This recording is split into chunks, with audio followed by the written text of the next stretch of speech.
So we have to go into court and we have to fight.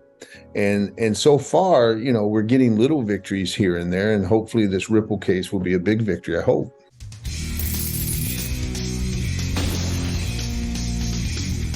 In today's video, attorney John Deaton discussed the latest with the SEC Ripple XRP lawsuit, the recent summary judgments from Ripple and the SEC, and what's next for the procedural process, likelihood of a settlement soon.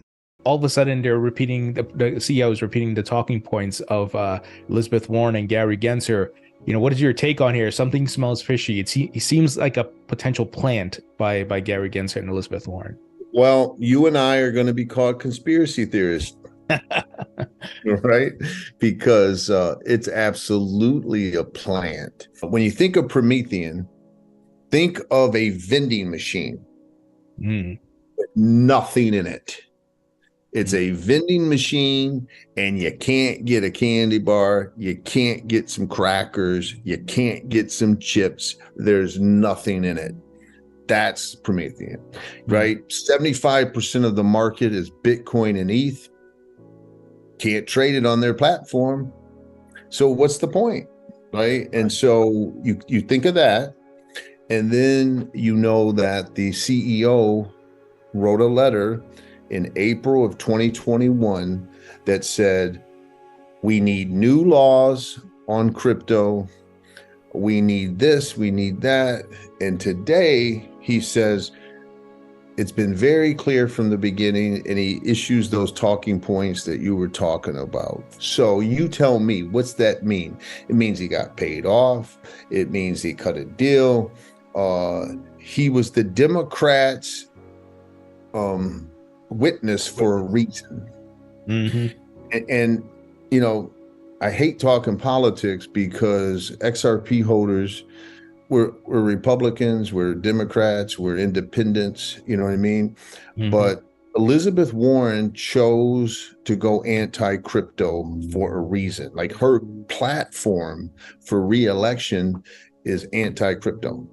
And, her and Gary Gensler are close. And so Maxine Waters of the Financial Services Committee in Congress, the same committee as Patrick McHenry, she used to be the chairwoman when they were in control. She just put out that tweet of what an amazing job Gary Gensler is doing, how he's protecting Tony and John and all the other crypto retail holders out there. And so I wish they wouldn't have went that way. Now, of course, there's going to be good Democrats who are crypto friendly, but right now they're not the ones in power, though, right? Right, and their voices are that's the point. Yeah, right. That's the point. And so I don't want crypto to become a Republican versus Democrat thing. I really don't. They are making the louder noise here. So that's all you see from a Democrat Party, even though there are folks working behind the scenes. And I wish, some way we could amplify the voices of those who are actually doing work. Well, that's the thing. That's what I meant by those in power. Sherrod Brown and Elizabeth Warren are on the banking committee in the Senate. Brad Sherman and Maxine Waters were the lead Democrats in the Financial Services Committee in the House. When the House was in power, they wouldn't have any hearings on crypto. Now we're having hearings. And so, yes, that's why I wanted to make a point that there are good Democrats out there that believe in crypto, believe in a free market, but we just need them to rise to power. For sure. Or influence, rise to power and influence. What's Gary going to do here? Give the incumbents the opportunity and the advantage, or these new startups? Well, my first inclination is that he will blatantly give it to the incumbents because, when I was on Charles Payne, I said that on live TV, and I said, listen, he's crushing crypto so that the incumbents can get a bigger slice. And Charles Payne said to me, well, John, they've been doing that for, you're not saying anything new. They've been doing that for decades. And so I saw an interesting tweet by Nick Carter before I came on here. And he made an interesting point, which was one, it could be that, but it also could be that maybe the SEC isn't feeling confident about the Grayscale case. And so they've told BlackRock, we may lose Grayscale. And so GBTC we have to give them, like the conversion to an ETF. And we don't want them to be the only one. You get in line too. Like it could be like that kind of thing. I thought that was a very astute way of looking at it as well. He could be anticipating a loss. So therefore, let's make sure one of his incumbent friends get a piece too, right? It looks like Grayscale is going to win that lawsuit against the SEC, but that's a great point, and it could certainly be the case. Yeah, I mean, it's, listen, there should have been a spot Bitcoin ETF granted minimum 2 years ago, if not 4 years ago. So to me, it's a shame that you only let a derivatives and a short Bitcoin ETF, that's for professional traders. That's for hedge funds.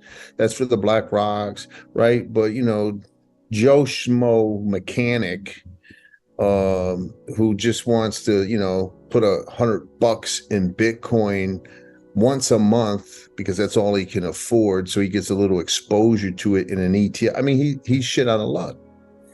You know what I mean? And so that's just pathetic, man. What's your take on these exchanges getting sued? Yeah, I mean, I even said that on Liz Clayman's show with Charlie Gasparino last year. Now, I was wrong. I said by the end of the year, which was December. And so, I was 5 months off. But the writing was on the wall. And that's why I couldn't understand the tribalism that was still going on. To me, the writing was on the wall. And it's... I gotta believe in my heart that Gensler's a smart guy, like evil brilliance, right? Yeah. I mean, you don't become the youngest partner in Goldman Sachs history without being a smart, conniving, clever, devious person, in my opinion. Mm-hmm. So does he think that he can kill crypto in the United States? Well, you're not going to kill Bitcoin for sure. And can you get rid of a bunch of scammy coins and all that kind of stuff? Sure. But if Ripple loses, it's the status quo. They just appeal. And, XRP will take a hit, I'm sure. Maybe it goes down to 19 cents again, and then it eventually comes back up, and then we just go through the appeal process. Is he going to kill Ethereum? No. Is he going to kill XRP? No. Then you got Quant. There's legit projects out there. And right. So if he can't kill it, boy, I can crush it. And when I crush it, the BlackRocks, the Goldman Sachs, the JP Morgans, they come in and they get bigger slices, man. I mean, I just really think that's what's happening. And I think that maybe it's JP Morgan, maybe it's Jamie Dimon, maybe it's Larry Fink, maybe it's someone at, comes in and says, hey, Gary, phone rings. Yeah, it's Larry Fink. I just bought 25% of Coinbase on the open market, right? Let's strike a deal. And then all of a sudden now they're going to talk about some way to carve out how you can list tokens and blah, blah, blah. You know what I mean? And then all of a sudden the SEC takes a softer approach when those players get bigger slices. I mean, now that is speculation on my part, but I mean, does he really think he could? Because I see so many people saying he's going to kill crypto. He's trying to kill crypto. And I just don't know if he could kill it. Not when the UK is promoting it, China and the UAE and Dubai. And I just, you could hurt it. You could hurt it, man. So on that note, John, are you planning to, inject yourself into any of these other token communities, a la what you did for the XRP community, or advising other lawyers like, hey, you can be. Well, I mean, right now what I did is I don't know if you've seen it, but I put together another like list of Coinbase customers, Binance customers, and and it's a lot of XRP holders. I love them, they love me, but a lot of them, are really mad at Coinbase, right? And so they're like, wow, John, I can't sign it. And I'm not telling them to, I'm not asking. But if you are a Coinbase customer and you don't want the SEC speaking for you, then I'm saying, then maybe we can sign up, maybe become amicus counsel in those cases, just so the courts hears the customer's version, right? Because they're claiming, but a lot of people didn't get a lot of attention in this, Tony, but Gary Gensler had 10 states join him, and they all sent cease and desist letters, New Jersey and Alabama and Washington, the state of Washington, that said, stop offering your staking. Well, so if you're a crypto holder and you're getting ETH off staking, and they're saying that that's a security, and if you don't feel the way and you don't want their type of protection, then join it. Now, I don't, as far as like every other token, I can't say that like I do have to pay my bills, right? Like my job.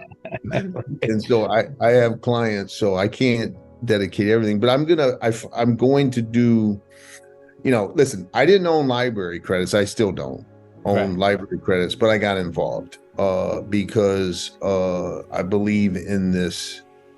I believe in the potential for Bitcoin and crypto, much like you. I have a similar story that we've talked about, and so I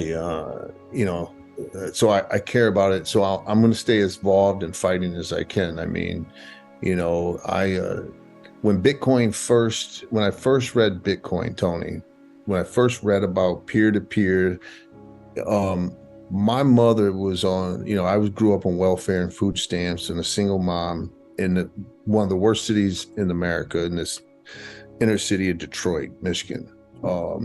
And the truth is, my mom didn't have a bank account until she was in her 40s, when the government started doing direct deposit for welfare.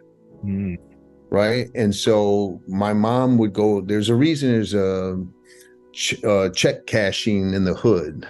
You always go to the inner city and you'll see like check cashing places, right? They take 10, 15%. And so my mom because she couldn't afford to keep $50 in the checking account, or right. If you can't, you need every penny for food and all that. So when I thought of Bitcoin, I thought of like, wow, like the unbanked, like my mom, you know what I mean? Or someone in Nigeria or someone in Brazil, they could like make hats and get a smartphone and create a website and participate, right? Participate in an economy and capitalism and all that. And so I fell in love with that concept. Now, it hasn't turned out that way, unfortunately, like, yet, but I still believe in the promise of some of it. And so I'm going to continue to fight. Whether I'm amicus in 67 tokens, I'm not going to say that. So certainly understand that. But I think you created a great model. And I know you've talked about decentralized justice, that a lot of other attorneys can pretty much take the blueprint, right? And go do Absolutely. this. Listen, absolutely. The bottom line is speaking for the individual. That's all. The SEC is not doing the work of the people. They're not protecting investors. They are in a political, they are an arm of politics. They become, a weapon for special interest political agendas and things like that. And so our only hope is in the courts. And so we have to go into court and we have to fight. And so far, we're getting little victories here and there, and hopefully this Ripple case will be a big victory, I hope. Well, that's the thing. In the Voyager case, the SEC lawyers wanted to talk to the judge in private. He said, no, you got to do it in the public, in the domain. And then he criticized them. Obviously, we know Judge Netburn said they lack faithful allegiance to the law in the Ripple case. In the Grayscale case, they were saying, you're being completely inconsistent between a spot Bitcoin and a futures. The same rules apply. The same type of manipulation is available between both. Your argument makes no sense. And like you said, with Binance came in, they did the right thing. And I'm not defending Binance, the institution. I'm just saying this specific argument, they came in and said, we hear all of the American customers' assets, 100%.